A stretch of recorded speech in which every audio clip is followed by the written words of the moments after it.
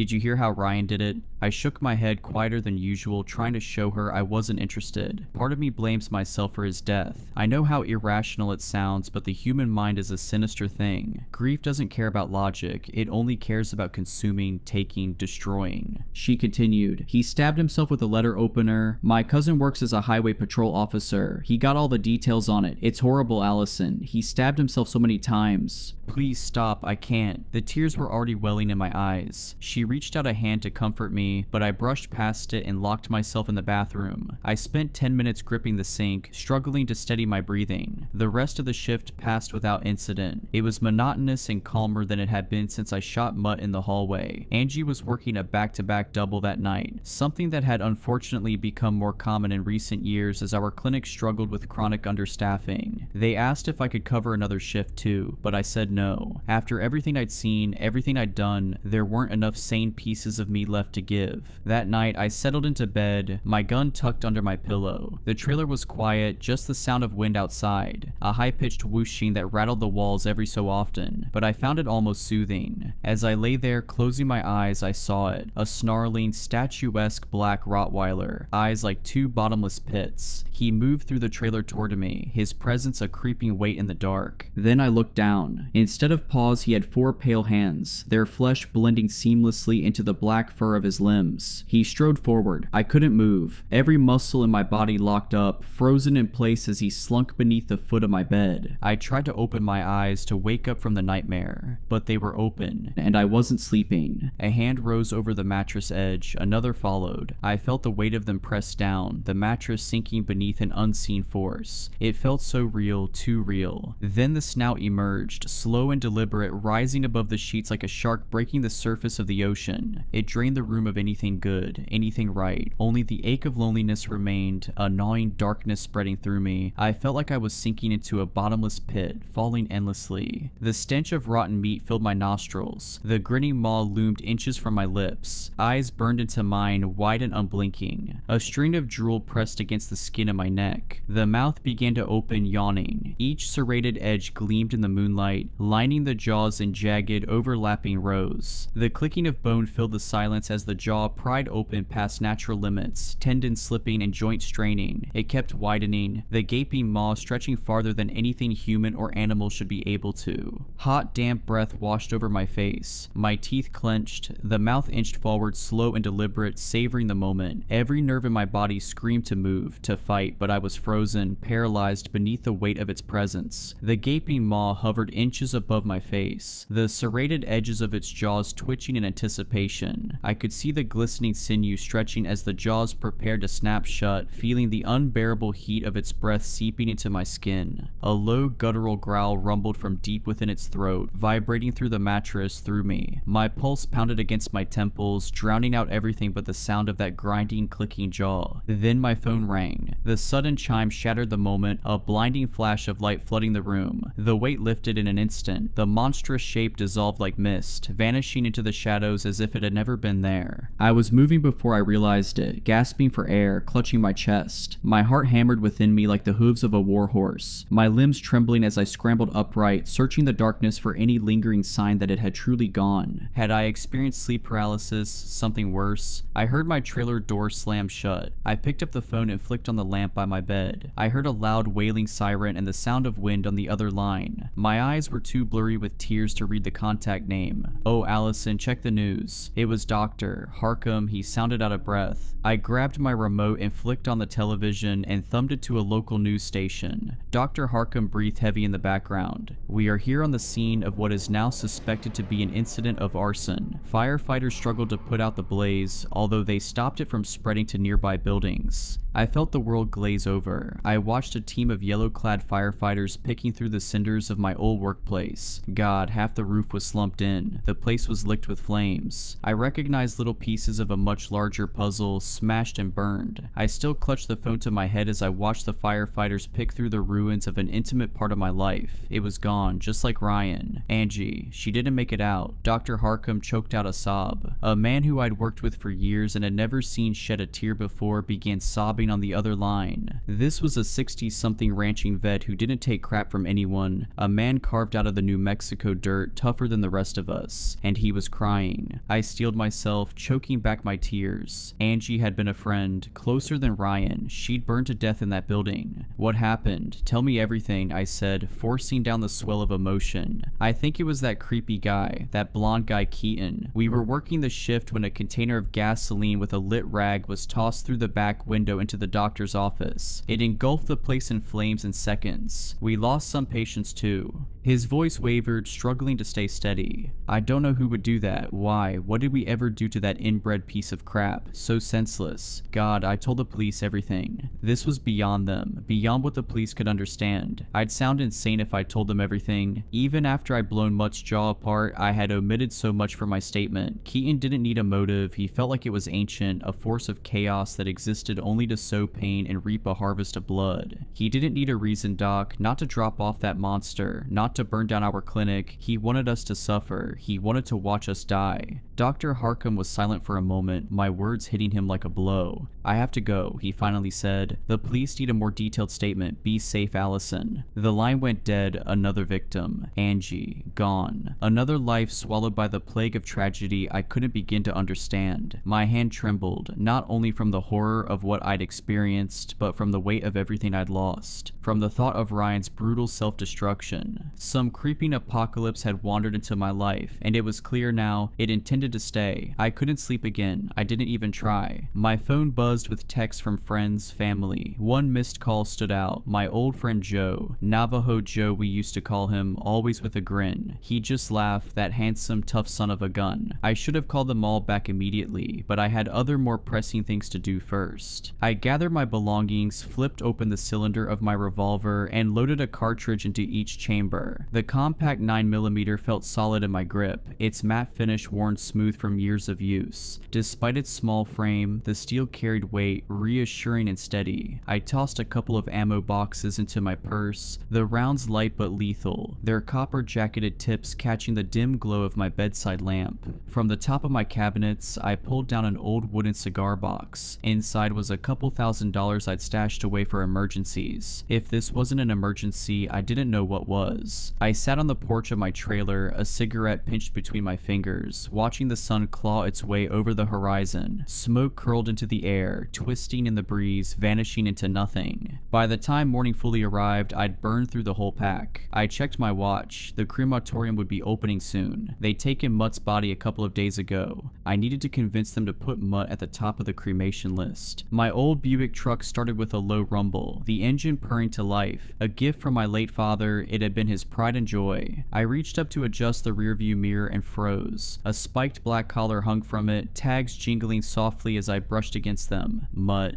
And below it, Keaton's number. I recognized it immediately. The same one we tried calling at the clinic when he abandoned that thing on us. Not a dog, a thing. Where my fingers touched the collar, a biting chill crackled against my skin, like dry ice burning on contact. I rolled down the window and flung it into the scrub brush. It didn't make me feel any better. He had gotten it back. I had placed it in the cremation bag with Mutt, but somehow it was here, which meant he'd been here, inside my car, inside my home. Maybe that thing in my trailer hadn't been Mutt at all. Maybe it had been Keaton. Mutt was just the beginning, and this was spiraling into a situation I couldn't contain, at least not alone. I pulled out of my small patch of land, kicking up a flurry of red dust. My air conditioner hummed. My fingers drummed against the steering wheel. 30 minutes later, I pulled up to the animal crematorium, a sunken gray cement building casting a wide shadow in the heat haze. I stepped out and tried the door handles. Locked. I pressed the doorbell and heard a faint jingle inside, but the lights were off. I checked my phone and swore under my breath. I'd been so lost in my own thoughts I'd completely forgotten it was a federal holiday. No one was inside. Veterinary clinics contract with crematoriums, sending euthanized pets in sealed black bags. We store them in freezers until the company's van arrives to collect them. They're packed alongside animals from other clinics, then stored in even larger freezers at the crematorium until it's their turn for processing. It can take weeks to complete a cremation, but Mutt had only been here for a few days, and somehow I could feel him inside the building, like I was standing too close to a live wire. The offshoot road I'd followed was empty. In the distance, I could see the glimmer of traffic, but it was far enough away that no one would witness what I was about to do. I circled circled the building, checking for an alarm system. Nothing. Peering through the windows, I scanned the interior. No cameras either. Crematoriums aren't exactly prime targets for thieves. Nothing to protect except frozen animal corpses. At the back, I found a window. Above me, only miles of empty blue sky, the air still except for a faint breeze curling through the scrub. I crouched and picked up a stone the size of my palm from its resting place beside a cactus, weighing it in my hand. Then I hurled it through the glass. The window shattered unevenly, jagged shards left clinging to the frame like teeth. I found a stick nearby and used it to knock away the worst of them before pulling myself up and climbing through. Glass crunched beneath my boots as I landed inside. The rock I'd thrown had skittered across the floor, coming to rest far across the room. The space before me stretched out like a cavernous warehouse. To my left, 4 massive crematorium units, metal doors dull in the dim light. To my right, an entire wall of freezer units stood silent and still. Steel girders loomed overhead, casting long, skeletal shadows against the walls. It felt like I had walked into a place I wasn't meant to be, like intruding in a place that had been waiting for me. The silence wrapped around me, thick and uncertain. My heartbeat thumped against my ribs, steady but insistent, like a distant war drum. Behind me, the wind whistled through the broken window. Then the smell hit me. The thick, sickly stench of rot, like a corpse left too long in the sun, its hollowed skin splitting open, brimming with writhing black flies. The air crackled with the sound of unseen maggots popping and shifting. A sudden thump made me jerk toward the freezers. One of the lids lifted, then fell with a hollow clunk. I watched, my breath caught in my throat as the white top rose and dropped again, like a mouth opening and closing. Then another freezer began knocking against itself, and another. Then they all started. The sound grew into a chaotic, discordant symphony. The freezers shuddered, vibrating against the floor, scraping and twisting from their original positions. Then, all at once, the room fell still. Silence dawned. Then, with a deafening crash, the first freezer that had started thumping was hurled 10 feet across the floor. It flipped onto its side, metal screeching as it scraped across the concrete, body bags spilling from the burst seam. It slammed into one of the crematorium units, the impact tearing the freezer door clean off. The lid skidded across the floor, crashing into the wall with a metallic clang. And in the middle of the wreckage lay the triple-bag corpse I recognized all too well, Mutt. His body was rigid, frozen stiff inside the thick layers of plastic. The paws pressed outward, twitching. I heard bones grinding, joints twisting, the sickening sound of something forcing itself to move when it shouldn't. The stiff limbs pushed against the plastic like a baby kicking from inside the womb. I felt eyes on me, burning pupils watching from behind. Shadows stretched and shifted in my periphery, but I couldn't take my gaze off the thing in front of me. The dog I had shot, the one with the caved-in skull, the one I had pumped full of euthanasia solution, the one that had been locked in a freezer for days. I spotted a square point shovel leaning against one of the cremation units, caked in ash. I grabbed it, feeling the rough handle bite into my palm, and charged forward. I swung it down with all the force I could muster. The first strike split the thick plastic, sending frozen chunks of flesh spraying across the floor. Mutt's ruined head tumbled free. His frost-glazed eyes caught the dim light, and his shattered lower jaw smacked against the concrete, twitching. It was too frozen to bite, too stiff to do anything but thrash in mindless, spasmodic movements. My pulse thundered in my ears. The wind outside howled through the broken window, its pitch rising into something shrill, almost human. The shadows behind me deepened. I swung again. The shovel blade carved through tendons, severing the spine at the neck. The paws inside the torn body bag spasmed, clawing at nothing. I kept going, hacking away at the frozen flesh until the head detached completely with a final sickening crunch. The wind howled louder, but I could sense that it wasn't only the wind behind me anymore. I turned. Keaton. He loomed in the broken window, impossibly tall, his body twisted to fit through the jagged frame. One hand gripped the windowsill, fingers digging into the crumbling concrete, the other obscured in the shadows. His filthy blonde hair hung limp over a face that wasn't quite human. His neck stretched forward, grotesquely elongated, the vertebrae bulging beneath thin, sallow skin. It didn't just extend, it coiled, folding over itself like an accordion, fluid yet wrong in every conceivable way. The angle of it made my stomach twist. His eyes were red, raw, pools of blood where the whites should have been, and they pinned me in place. The pupils were black, dull, the color of tarnished coins left to rot in the dirt. He inhaled, slow and deep, dragging in the air like he was tasting it, and then his lips split apart, curling into a grin that stretched too wide, splitting cheek to cheek as if his skin could barely contain it. His chest heaved, a silent laugh rippling through him, and his head, God, his head was so much closer than it should should have been. His clicking, sinuous neck had stretched impossibly far into the room, casting a long, warped shadow that swallowed the space between us. Mutt's body writhed behind me, flopping against the concrete like a fish without a head. The sickening smacks echoed through the cavernous room, each one more desperate, more wrong. I backed away from Keaton, slow and deliberate, my pulse hammering in my ears. He didn't speak, he just breathed deep and slow, savoring the moment, drinking in my fear like it was red wine. The wind whispered through the broken window, stirring the air between us. Then his other arm rose, unnatural in its movement, the elbow joint clicking as it bent at a disturbing angle. His hand curled around something, lifting it up like a prize. At first I couldn't make sense of it, a dark matted thing, limp and swaying slightly. Then I saw how his fingers had sunk into it. His middle and ring fingers were buried deep in gaping eye sockets. His thumb screwed into the crown of the head like he was gripping a bowling ball. The realization hit me like the blare of a car horn on a pitch black road. Ahead, a human head. The jaw hung slack, twisting from side to side with every minute shift of Keaton's grip. Blood clung to the torn skin in slick, wet strands. I knew that face. Dr. Harkham. The breath hitched in my throat and I staggered back without thinking. A mistake. White-hot pain seared through my calf.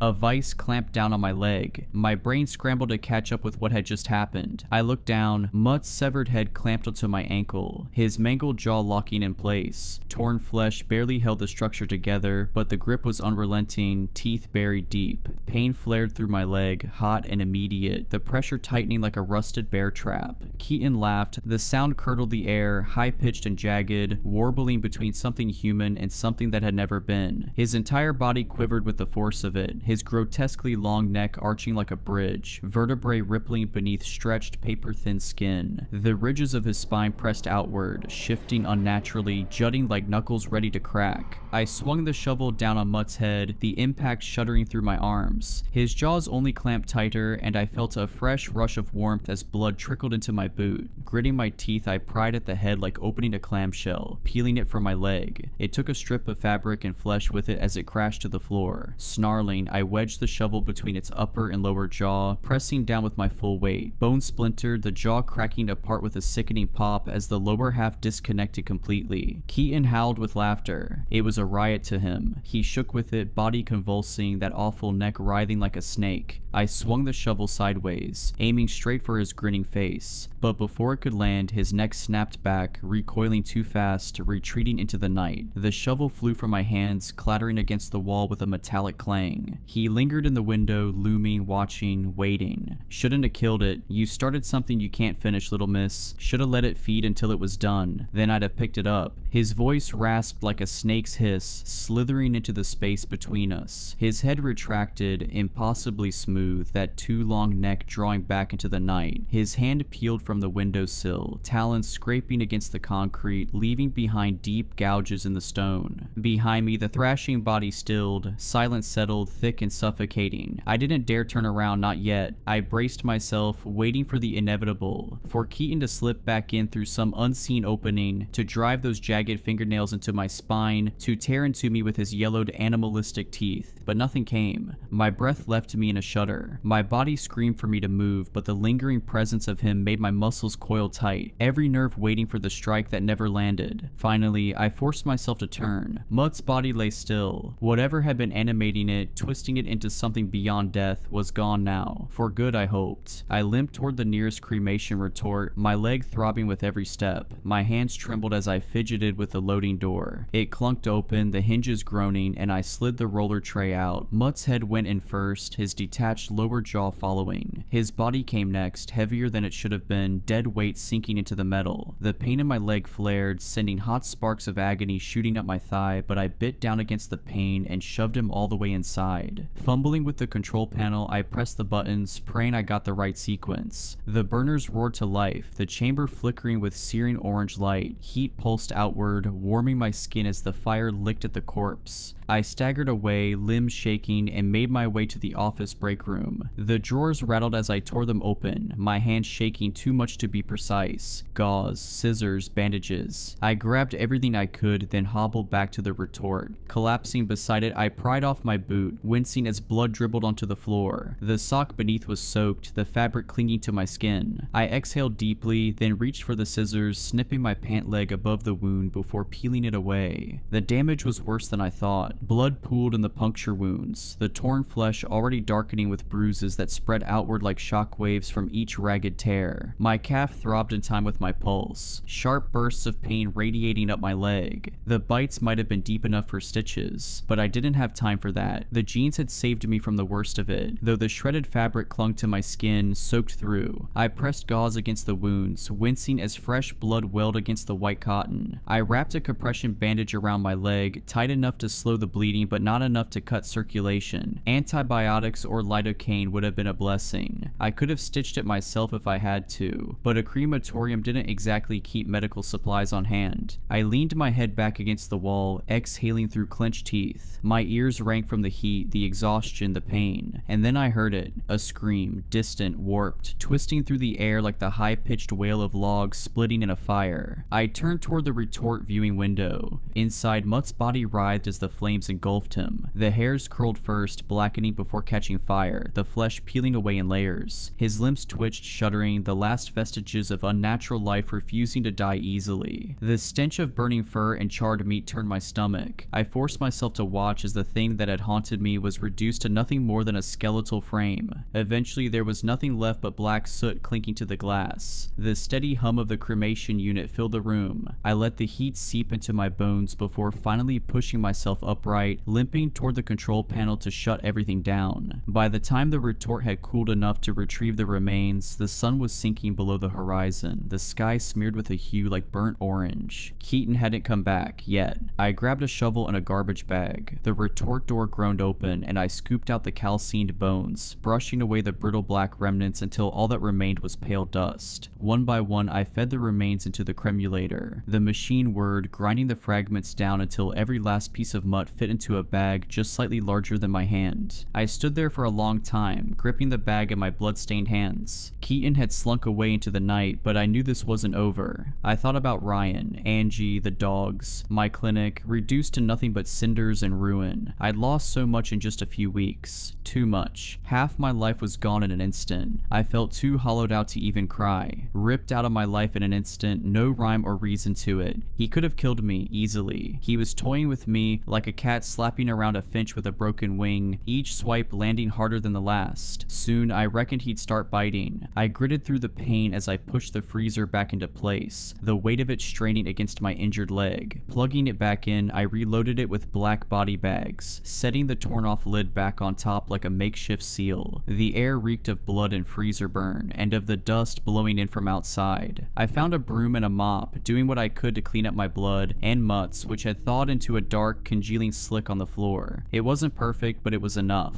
Stepping outside, I checked both ways. Nothing but dirt and desert weeds stretching into the distance. The silence out here wasn't comforting. It was heavy, pressing down like a held breath. The dread never left. Sliding into my car, I turned the key. The engine rumbled to life, a sound that grounded me, if only for a moment. I set Mutt's bag of ashes on the passenger seat, staring at it like it might start moving again. Then I saw something in the footwell, something round, hollow sockets where fingers had pressed deep and firm. Dr. Harcum's head, a parting gift. Bile rose in my throat, but I swallowed it back, forcing my breathing steady. I'd had a tough life growing up. I knew how to push things down, bury them deep. I grabbed an old jacket from the back seat and tossed it over the round heap. At least I didn't have to look at him like that anymore. Then I did the only thing I could do. I called the one person who might be able to do something about this. The only one who might be able to pull me from the riptide I was drowning in. Joe. My buddy from high school. I hadn't talked to him in years, but I'd missed his call this morning. That had to mean something. The dirt road stretched toward the main highway as I drove, my hands gripping the wheel tighter than they needed to. He picked up on the second ring. Allison, thank God. Tears welled at the corners of my eyes. God, Joe, it's been so long.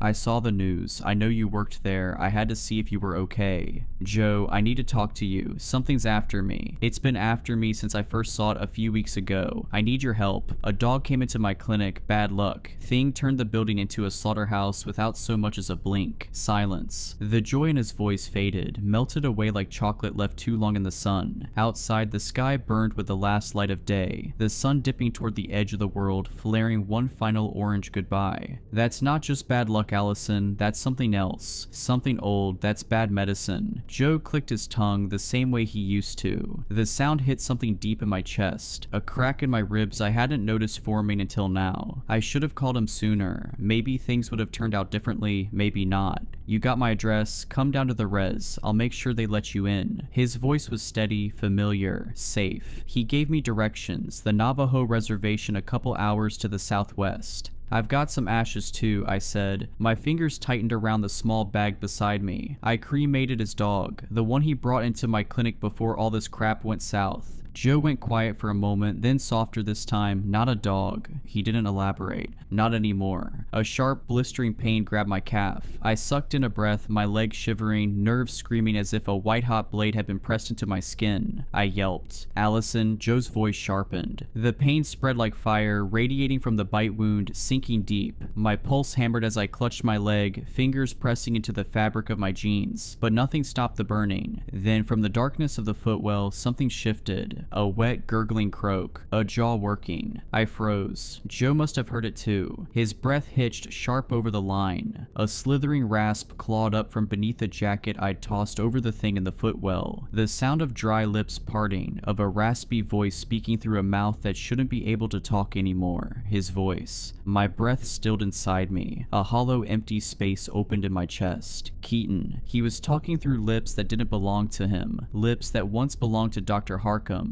The weight of his amusement pressed down on me, thick and choking. A grin curled in the dark, unseen but felt. The voice slithered through, dripping with something close to excitement beneath the folds of my jacket on the floor. Slightly muffled but clear enough to hear. I'm really starting to enjoy this game. I drove away from that animal crematorium in a blaze of rubber. No other cars were outside, so I have no idea how Keaton had gotten there. Did he walk? I never heard a car idling or an engine starting up. The sun had set, and that made me feel a deep, seething sense of unease, like the miles of surrounding red rock and highway were out to get me, out to hurt me. Dr. Harkham's head still rolled around beneath my jacket, but the ventriloquism act had stopped. I should have tossed him out into the desert, but that didn't feel right. A man who I'd worked with and grown to care about. He had a temper, but so did I. That's why we meshed. God, his poor wife, his poor kids. I felt like Joe might know what to do with the severed head sitting in my passenger footwell. Joe had tried to call back, but I didn't pick up. I had a sneaking suspicion that Keaton was listening through Dr. Harkham's ears. I drove along a cut of dusty road for almost an hour before I saw a rest stop. I saw the needle crawling towards empty on my gas gauge. I didn't want to stop, but I had no choice if I wanted to make it to the res. I pulled off the highway and saw an old pump stop that was desolate. A single produce semi-truck sat in the parking lot near the diesel pumps. The overhang lights looked like an oasis in a sea of dull black pitch. I settled into a pump and tossed a few more items of clothing down on top of where Dr. Harkham's head stayed. I heard a low chuffing sound beneath the layers of fabric. I ignored it. I needed to focus, to observe my surroundings. I stuffed Mutt's ashes into my purse alongside my pistol. I passed by a grizzled, overweight trucker sitting in his driver's seat, watching me cross the sidewalk.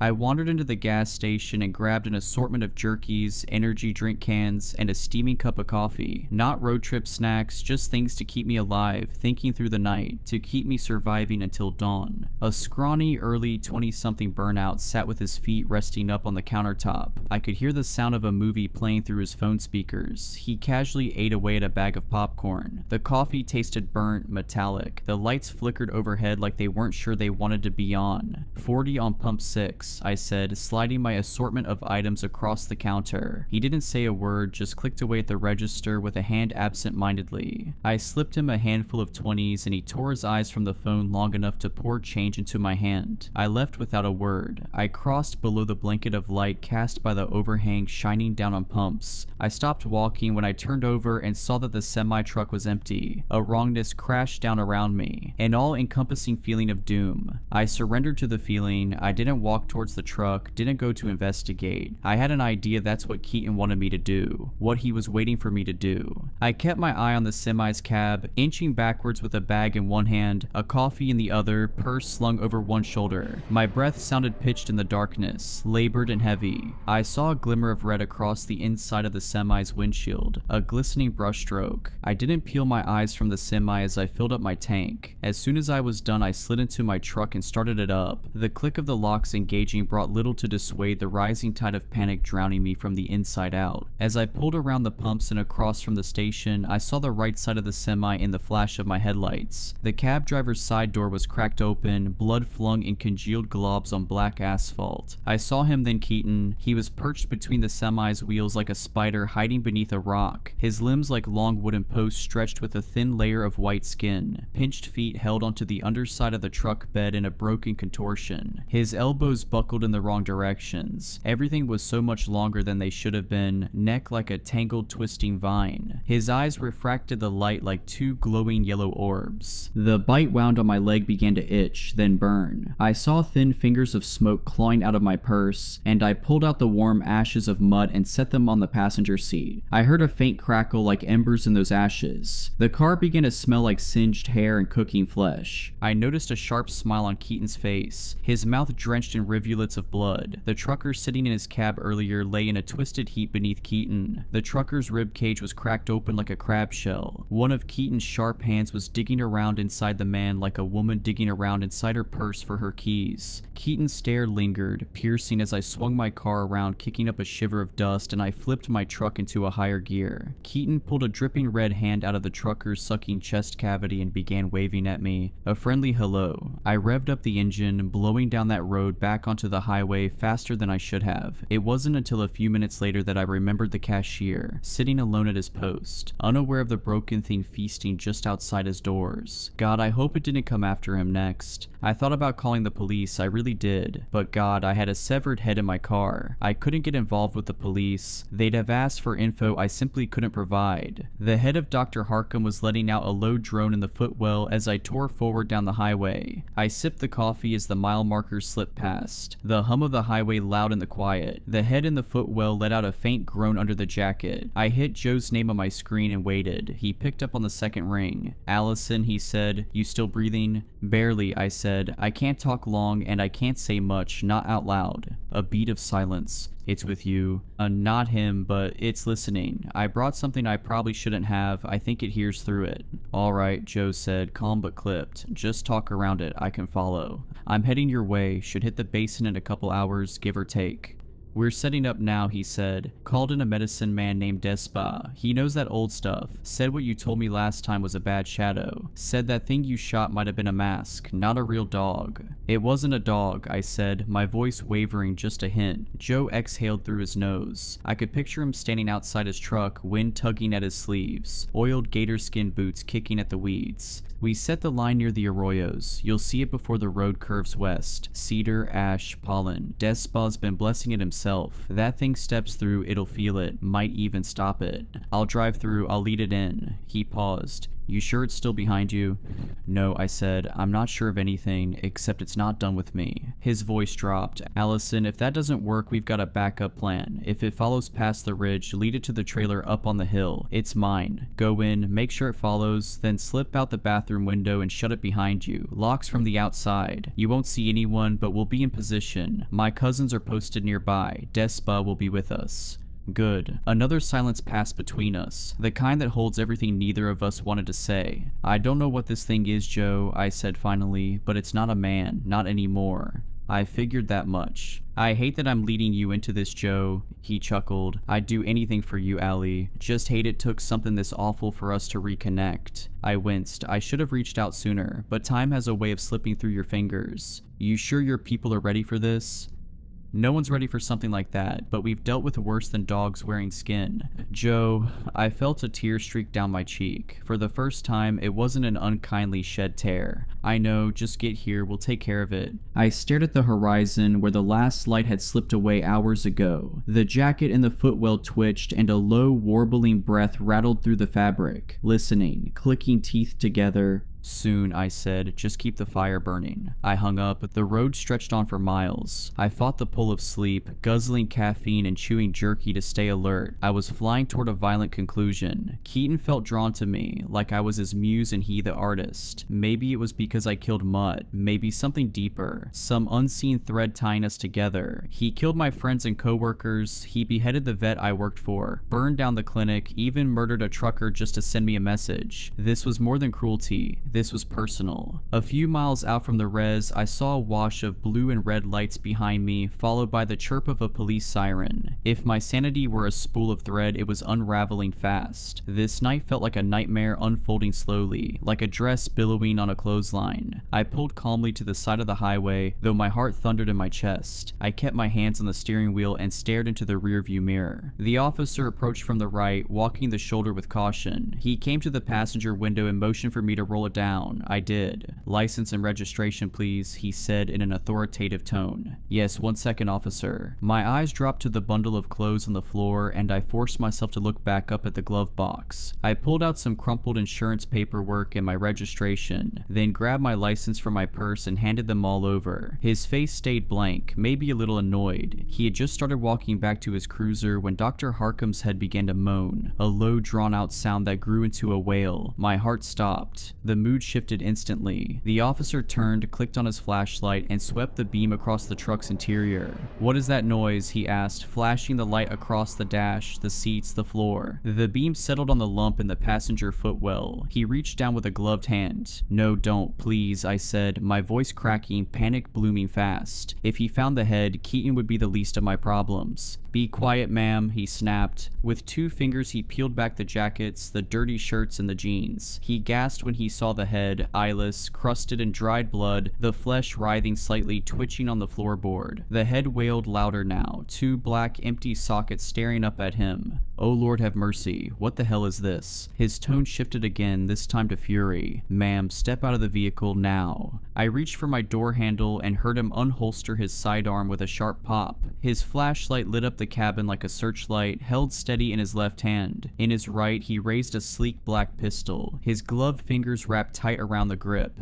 Do you have any weapons in the car? I have my revolver in the purse, nothing else. Officer, please listen to me. Shut it, he snapped. Hands laced behind your head, kneeled down in front of the car. No other cars passed by. Besides the wind, it was too quiet. The air shifted, bad air, a bad omen. It smelled like dust, but beneath it was something fouler. The reek of decay swam through the midnight breeze. The scrubland stretched for miles behind barbed wire fences. The officer reached for his radio but paused, listening. A low howl rose from the distance. A coyote drowning in a river, a wolf caught in a trap. It was a sound full of pain, too close, and the air around us vibrated with something uncanny. I had moved in front of the truck, obeying his commands. My feet moved without thought. I had always been pliable under authority, never one to break rules. The bushes rustled behind the officer, off to the right beyond the shoulder. He swung his light over. It landed on a figure, long limbs, a hunched body, a neck twisted like it had broken in multiple places. He looked like a crane fly, all angular joints and stilted motion. His eyes shone like white flares in the dark. The officer's mouth fell open. He stammered, trying to speak, but only half-formed words spilled out. His hand finished drawing the sidearm, and he turned toward Keaton. Keaton remained still beneath the moonlight, crouched in the sagebrush, motionless. My body started to shake. Then he charged. He burst forward on long, pounding limbs, elbows jutting out as they absorbed the weight of his insectile body. His mouth opened wide, stretching into his neck like a twisted ribbon of pale flesh lined with thorns. He didn't run. He skittered on all fours. The officer stood in a trance. He couldn't raise his revolver. His hands trembled, belt rattling with the weight of his fear. His face had gone pale, sickly, like he'd come down with the flu. Sweat beaded on his forehead beneath the brim of his hat. His radio crackled weakly against his chest. Time froze, held in place. I wanted to speak, to move, to do anything, but my words stuck in my throat, choking me. I was frozen too, paralyzed by the sight of something that monstrous. Somewhere behind me, Dr. Harkham's head began laughing. Keaton was a rolling twister of violence, like staring into an oncoming hurricane, feet glued to the ground. Violence incarnate. He vaulted the railing in a single leap and crashed into the officer with terrifying force. He slammed the man's back against my passenger door so hard the entire truck shifted to the left. That broke my paralysis. I scrambled back into the truck and turned the key. My passenger window was still rolled down, and through it I saw the officer's limp body smashed against the door. His weight bent the metal with a few sharp, hollow pops. Keaton's jaw opened wide, stretching all the way to his throat, a mass of twisting yellow teeth. He was chewing through the officer's skull, tearing flesh, stripping it clean. The flashlight and pistol clattered to the pavement. Then Keaton's eyes came into view, slitted, swollen like two overripe grapes. A predator's eyes, empty, starving. I slammed the gas. The car lurched forward. Something on the officer's duty belt scraped against my paint. I felt a thud as both bodies tumbled off my truck and hit the pavement behind me. In the rear view, I saw Keaton's naked body wrapped around the officer, limbs grasping and tearing. His skin crawled with motion, like the organs inside him were alive and shifting. The flashing lights from the squad car bathed them both in red and blue. One of the cops' boots rolled into the road, its laces dragging behind like it was trying to crawl away without him. Keaton paused, then began pulling the corpse behind him, dragging it like a child pulling along a favorite blanket. When I was a few yards away, Keaton snapped his head sideways at a breakneck speed. His gaze locked directly onto the back of my truck. It was piercing, inevitable, furious, like he just realized I was getting away and the rage hit him all at once. As he grew smaller in the rear view, I saw him heave the officer's body off the ground and toss it deep into the scrublands. Then he started running after me. I climbed faster and faster, 60 miles per hour. The old truck's engine began to rumble beneath me. 70, the engine groaned. I caught the sharp smell of gas fumes. Keaton was gaining. At 80, the truck shook, barely holding together as the engine roared. I burned rubber twisting onto an off-ramp, saw an oncoming car a few miles down the road. My tires nearly lost traction on the gravel, kicking up a flurry of pebbles as I fought for control. Keaton was close enough to reach out. He moved impossibly fast, loping with his long limbs and elbows tucked tight to his sides. I saw the fire burning in his eyes. He was done chasing. He wanted blood, mine. And if he caught me, I knew he wouldn't let me go again. The ashes of mud crackled in the passenger seat like gunpowder. The head lolled from side to side in the footwell. I felt like I was losing my mind, but between the smell of scorched ash, the reek of decay blooming around me as Keaton drew closer, and the sound of the head laughing, I knew I wasn't crazy. This was all real, raw, and wrong. The box I had been stuffing all these impossibilities into was overflowing now. What happens when the box breaks? Would my mind break too? I passed through the arroyos and toward the toll booth borders of this part of the res. The barrier bars were lifted. Was this where the line had been drawn? Could Keaton cross it?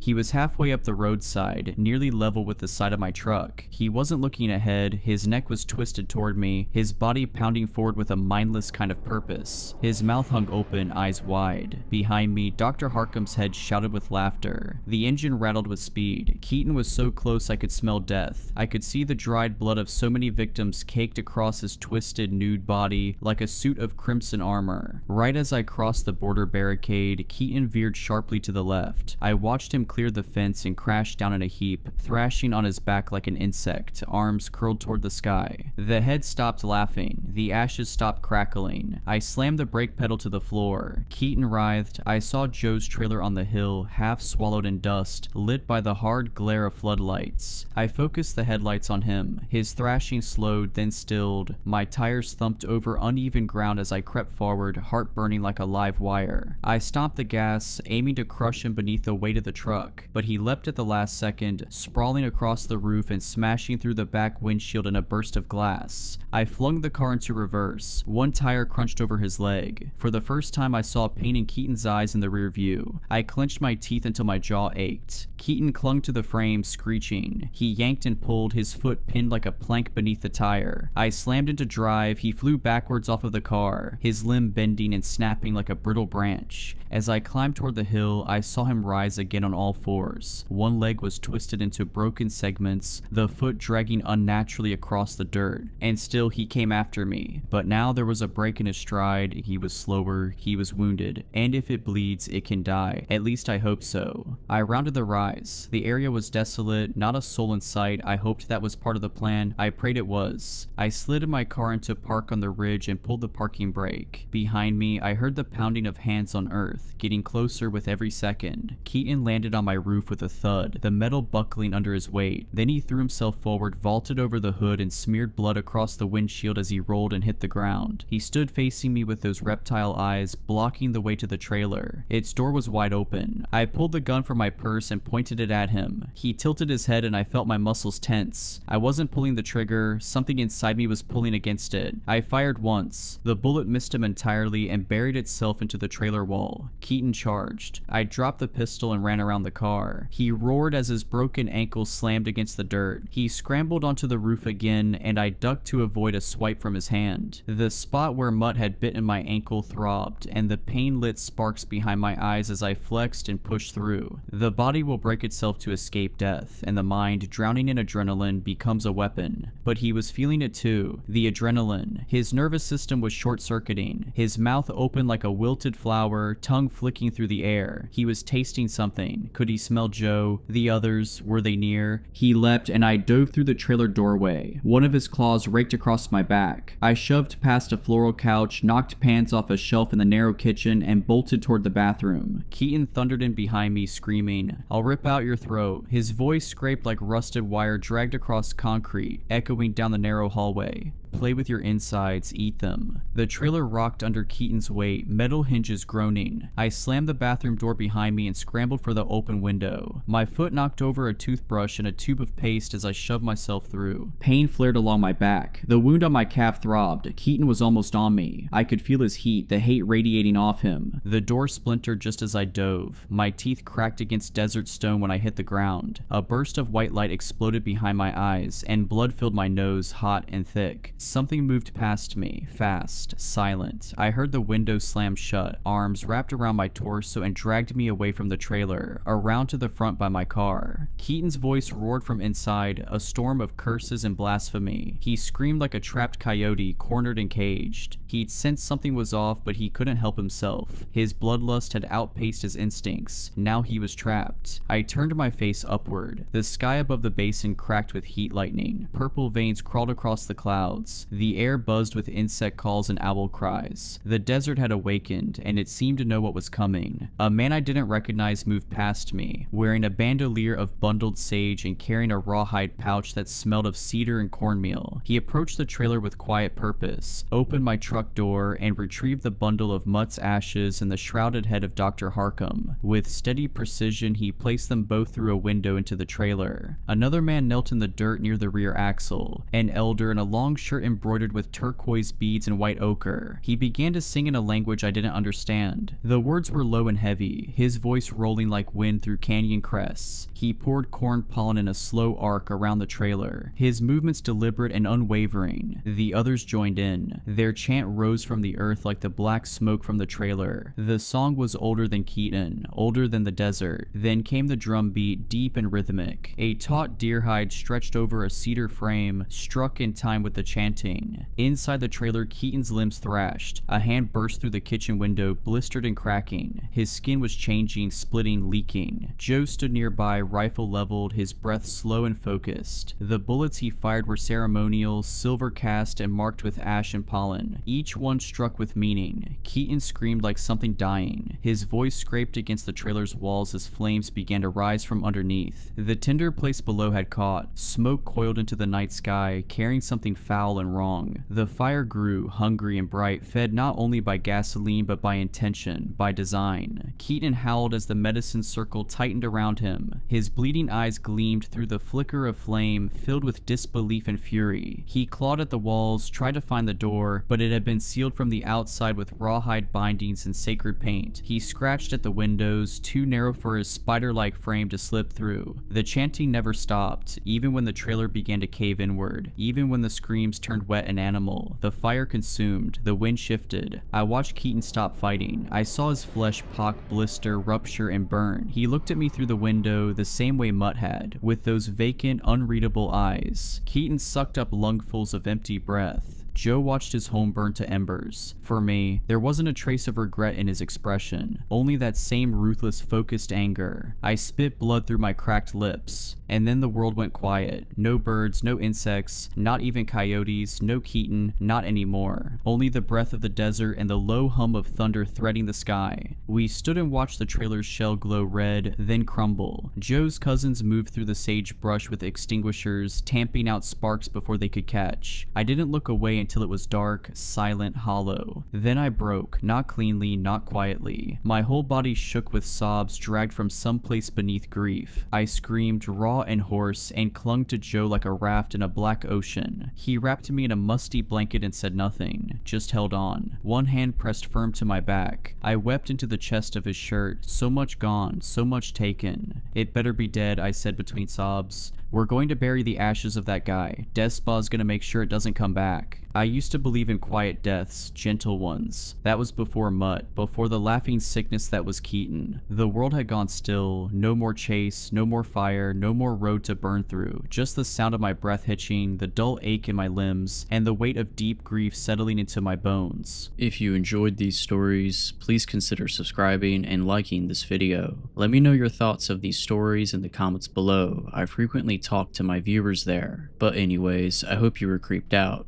Just kidding. Stay safe.